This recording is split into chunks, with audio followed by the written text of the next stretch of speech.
वो उन्हें चेतावनी देगा ताकि इस यातना के स्थान पर ना आना पड़े।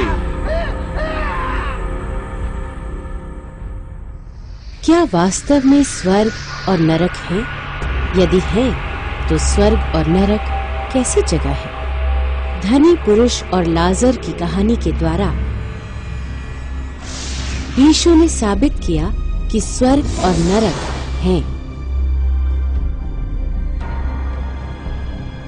तब कैसे स्वर्ग या नरक जाने का फैसला किया जाता है?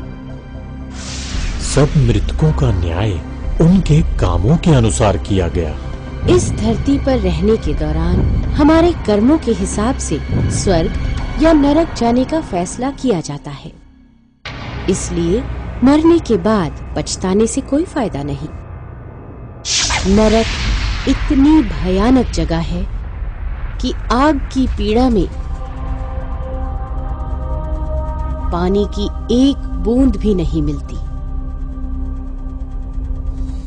यीशु ने कहा, यदि तेरे हाथ, पैर, आंखें पाप करवाएं तो उन्हें काट और निकाल दे। नरक में जाने की बजाय ये कहीं अच्छा है, क्योंकि शरीर काटे जाने से जितना दुख है उससे कहीं ज्यादा दुख नरक में होता है। नरक के कीड़े कभी नहीं मरते और वहाँ की आग कभी नहीं बुझती। हर व्यक्ति को आग पर नमकीन बनाया जाएगा।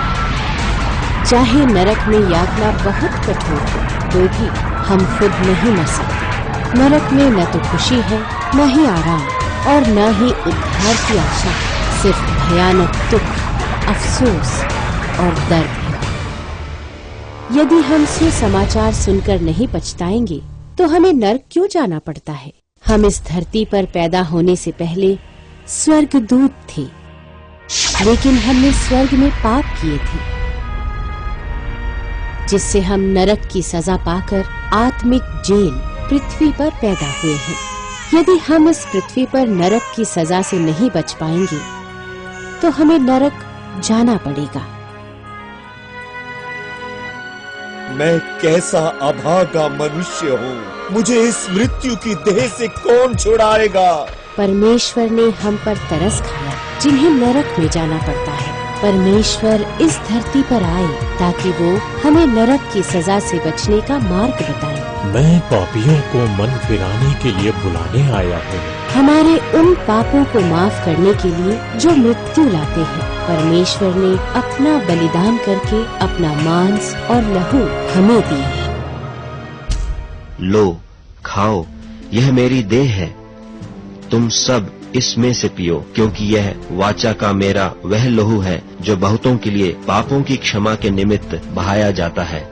जब हम नई वाचा का फसह मनाएंगे तो पापों की क्षमा की आशीष पाएंगे और नरक की सजा से बच जाएंगे और अनंत जीवन पाकर स्वर्ग वापस जाएंगे।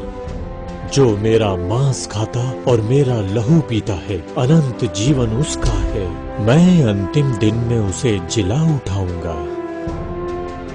लेकिन यदि हम इस संदेश से इनकार करेंगे कि फसह से पापों की क्षमा पाकर अनंत जीवन पाओ, तो स्वर्ग के पाप माफ नहीं किए जाएंगे और हमें नरक की सजा मिलेगी।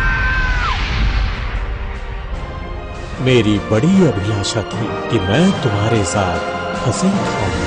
कृपया पापों की क्षमा का चिन्ह